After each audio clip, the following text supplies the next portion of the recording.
Hello, Jim, and welcome to Through Gamer Goggles. We're live. I will take this down and cut the other 20 minutes because I thought maybe that I needed to be live for you to enter the room. I've only done this a handful of times. Not a problem. I actually think we met last year at Gen Con. Yes, we did. Yes, we did. I actually found your business card when I was going through some of my Gen Con materials yesterday. Yeah, I kind of thought so. I spent a lot of time talking to Chris before, and then you ran the game. Mm-hmm. Yep, I remember that. So I have a little bit of understanding about the game. I didn't get to partake in the Kickstarter. So where are you at with your Kickstarter fulfillment at this point? The product is, we're very proud to say, it's actually on the ship right now, shipping to America. So we are part of the fulfillment process right now. Okay. So when do you expect to get it to be in the hands of your backers? Hands of the backers will most likely be at the end of August, just for this. Once it actually gets to the fulfillment center, which is located in Missouri, it'll be shipping from there. It's going to be arriving right as Gen Con is going on, and then it'll be shipping out to all the backers basically while Gen Con's going on. So give it a little bit of time for that shipment to occur, but the end of July, beginning of August is when everyone's physically going to have it in their hands, all at the same time. Wow. So how much product are you planning on taking to Gen Con? Gen Con, we are planning on having about 4 pallets of product.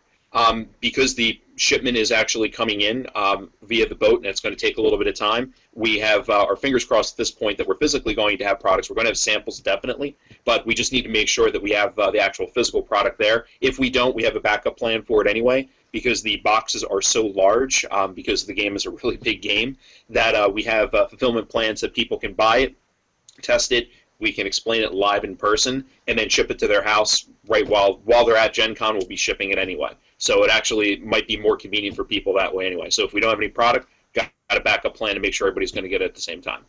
Okay, so basically you kind of have a pre-order plan in place.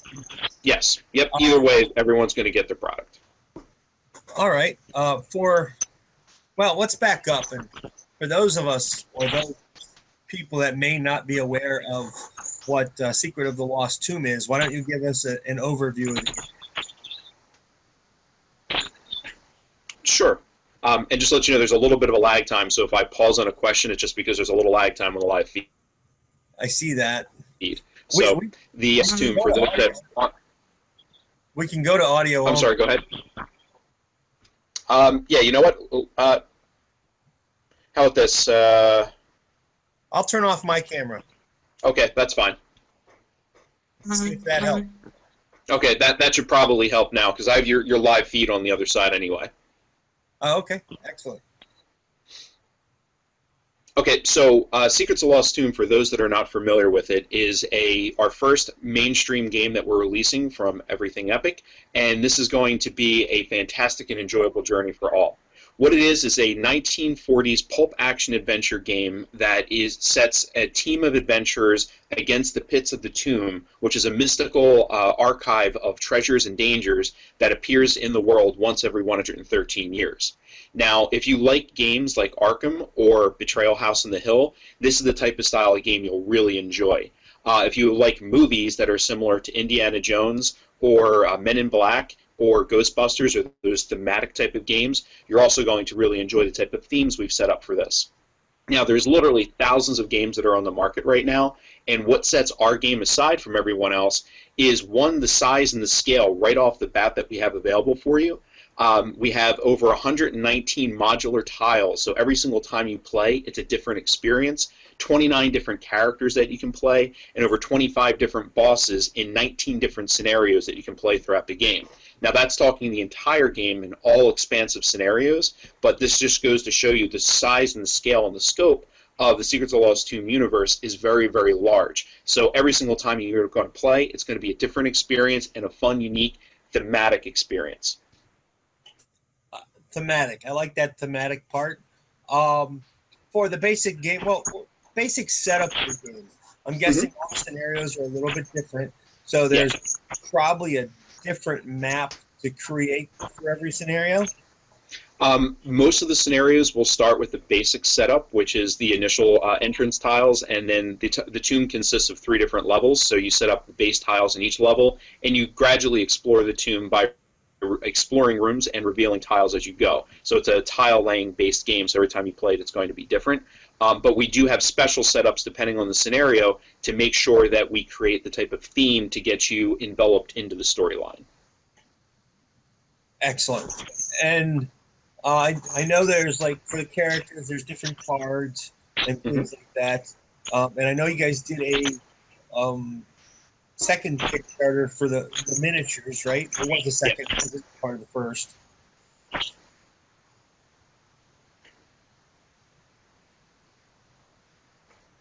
Did you hear my question? You trailed off at the question part. I did not hear the question. I know there was a second Kickstarter for the miniatures, or was that a part of the original?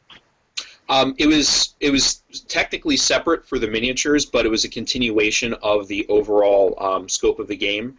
The total miniatures that you have available for the game now are 58 miniatures, and they're broken into 5 different sets: the adventure set, the boss creature set, and then 3 different sets that correspond with their corresponding adventure pack. So when you purchase it, you don't need to have them to play, but if you're the type of gamer that really enjoys to have that experience of taking the standee tokens and instead turning them into actually creatures, we do have that option available for you. Okay.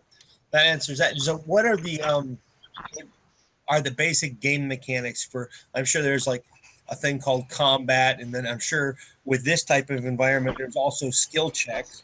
I'm sorry, could you repeat that one more time? That you clipped out.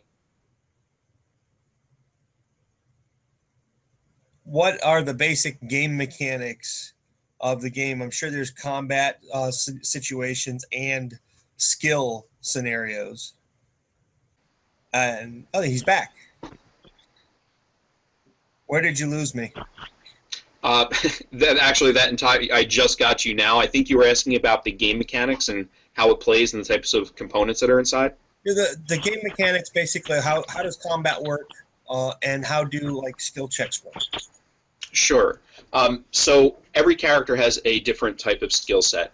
So I'll start with that, and we have 5 basic attributes that you would expect in most games, where it's the strength, dexterity, movement, mythos, which is kind of a faith, and audacity.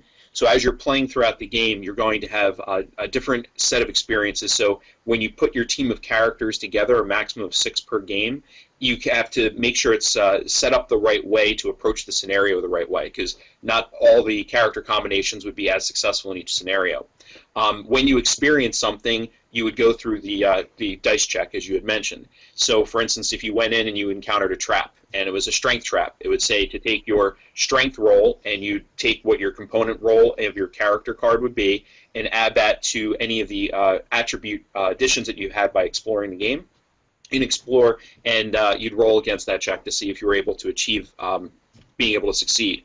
All the checks have success and fail factors to them, depending on where you're at in the game. Sometimes they are more just thematic and interesting, and they tell a little bit more about the story. Other times they can be quite consequential, leading all the way up to death. As for the combat, we have a very... because we wanted to not just constantly doing math while you're playing the game.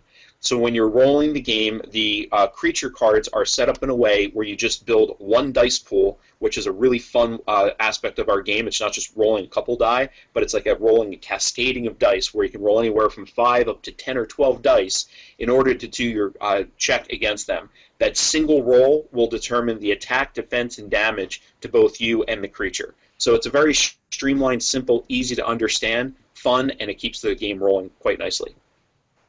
Excellent. So moving on towards Gen Con, do you have any events planned? I mean, since most people probably don't have the product, I'd imagine that's pretty hard to do. Or are you focusing pretty much on demos? We'll be doing demos, yes. We did sign up for a couple of events. We're still waiting for the Gen Con people to let us know if, in fact, we're going to be participating in any. But if you come by our booth, which I believe is 2273, it'll be right near the Greater Than Games booth towards the back. Don't quote me on the actual number booth because I didn't remember that off the top of my head. But it's, if you find where Greater Than Games is located, we're right in front of them towards the back of the convention hall. We'll be running games constantly throughout the entire day. We have a nice shortened gameplay where it's about 15 minutes to give you a nice flavor of the game. The actual full game length is about 2 hours, and we might be doing additional full games throughout the convention. But just to make sure everyone gets a little bit of a flavor of what the game is, so kind of don't take our word for it, try it yourself. We'll be doing those demos throughout the entire 4 days we're at Gen Con. All right, I have the 2237 is your booth. Okay, so I got it right. Good. Yeah, I've got a big. I printed out an 8-page map so I could know where I'm going to do interviews and things. And I did. Good, so my memory was correct then. 2237. Yeah, and they are in back, and they're right by Greater Than Games. So you're in a busy location. Yep, we lucked out with that, and it seems the tomb has smiled upon us for having a very good location. Heck, I even think back there you're close to a restroom. Yes, there are a few towards a little bit further back. So we are in one of the main corridors of travel. Yeah, you really lucked out. And it won't be difficult to find our booth either, because we spent literally months designing the booth itself, because we are a very thematic company. You'll be seeing myself as well as Chris, the president of Everything Epic Games. We'll be there in full costume outfit, running the games, being in character. We actually designed a tomb setup for the booth. So when you come in, you won't miss it, because it'll be the only tomb we expect in the entire Gen Con arena, and we'll have Herathulu and Razazul Ahmet, our two most popular bosses, that'll be right outside of the tomb. You can't miss it. Walk in, and if you're brave enough, come on in and see us. That's awesome, actually. That's really cool. So I guess I should have asked this with gameplay. Is this game fully cooperative or more like semi-cooperative? There's actually several modes of play. The primary mode of play is based off of a cooperative gameplay, but there's also competitive, co-competitive, survival modes, single-player modes. So we wanted to make sure that we appeal to as many gamers as possible, because our game really is something to experience. We live of the gamer, by the gamer, for the gamer. Chris and myself are both extreme gamers. We've been gaming pretty much our entire life, and we wanted to take all of those great experiences and put them all into one game, which is Secrets of the Lost Tomb. So we wanted to make sure that we applied all of those game mechanics and styles to as many people as possible. And a sneak preview, we actually have a new trader element that will be coming up shortly towards the end of the year, which will be giving more information out actually live at Gen Con, where if you are interested in possibly writing a scenario for us, you might have an opportunity to earn your way into one of our next expansions. You said that is a trader element? Yes, there's a trader element that we're adding to the game. It's not in there yet, but we didn't stop with just a total of 12 SKUs. We have another lineup of SKUs that are coming out after this. So we just wanted to focus all of our attention on getting our core game out, as well as the 5 expansions that are available right now. And we'll be releasing the rest of our line throughout the next couple of years. But the very next one will be, I guess I can say it now, Traders of the Lost Tomb is going to be the title of the expansion. And but more details will be released, because we promised we'd let the backers know first. So just a little peek under the tent. Yeah, well, it'll go in there as, something to be done at Gen Con. So, so they could come by and sink their teeth into it a little bit more. Yep. Yeah, we'll have flyers and handouts for you, so it'll have all the information on that. Excellent, excellent. So are there any cool incentives that you'll be doing at Gen Con for people that maybe pre-order while they're there? Yes, we definitely do. The first one is going to be the what we call the first 113, because the game is based off of the cycle of the three-tailed Gorgon's Head comet that comes every 113 years. So for the first 113 customers that will be coming to purchase our game at Gen Con, we'll be actually giving them a real meteorite sample with a little story behind it, how that's connected to the tomb. So that's the first incentive, which we're kind of excited about. We will also be handing out business cards that on the back of the business card is a meet us in person companion card, which can be used with the game, and you can only get that by meeting us in person. We will also be offering, if you still have the video feed, the T-shirt that I'm wearing right now. It's the official Secrets of the Lost Tomb T-shirt. If you purchase the core game and any of our expansions that go along with it, we'll be giving you a free T-shirt to go along with the purchase, and that's actually valued at $20. And we also have a stop by our booth guide as well, where we have several things we'll be giving away, extra characters that can be used in the game. Our mini game, Raiders of the Lost Tomb, will also be available. Some special boss cards that can be used at the game, which are to add an extra level of difficulty. So we have several things that if you step by our booth every single day, even if you don't buy anything, we'll have something to at least make it worth your while for meeting us and having a brief conversation with us. Excellent. That's a lot. Actually, that's a lot of things to share with the public. Drive to you. Are you planning on anything like after the hall hours? Yes, that's actually where we're going to most likely be collecting people that are interested in playing the game, a full game run by the game designers themselves. So yes, we are planning that if we still have a voice at the end of each day, we will be choosing some scenarios to have a live game demonstration with. And when will you announce where and when those games are going to take place? Is it just going to be a lucky few that show up at the booth? Honestly, I can't say exactly what that will be because that'll be some logistics we have to work out live at Gen Con. So I would say if you get to our booth early and speak to us before the spots fill up, because like I said, there's a maximum of 6 people that can be put as part of each game, we'll give you the live details right then. Excellent. And I did also... I did forget one other incentive that we have going on because there are so many to remember off the top of my head. There's also a coupon that's included inside of the coupon book. So if you go and get the coupon book, there's a special Secret of the Lost Tomb coupon that is in that one as well to save you even more money on purchasing the core game. Excellent. Well, it sure sounds like you have quite the plan for Gen Con and beyond. Is there anything else you want to add? We just want to thank all of our backers. We're not blind to the fact that everyone had to wait a lot longer than we had expected. And, obviously we feel bad that it took a little bit longer to release the game, but we wanted to assure everyone that the reason why we did that is because we have a standard and quality that we expect, and we know that you expect well. So we wanted to make sure that the game was done right, and that when you first opened it up, you can really sink your teeth into it and enjoy it. So thank you very much to all of the backers that we have out there that have stuck with us for the 2 years of development before the Kickstarter, during the Kickstarter, and after the Kickstarter. You guys have been great, and you're the best fans in the world. Excellent. Well, I thank you, Chris. I think you've answered all the questions that I had, and you did a great job of talking about Gen Con. So again, thanks for your time. You're going on vacation, or is this a business trip? Well, Chris is going to be going on vacation a little while because the games are in shipment, so there's not much for him to focus on right now because all the preparation's done for Gen Con. Myself, I'm going on another business trip, and just to explore a little bit more of the world to get some more ideas for some of the next adventures that we have coming up.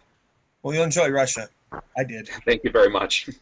I had fun there. I went there on a mission trip quite a few years back, and it was a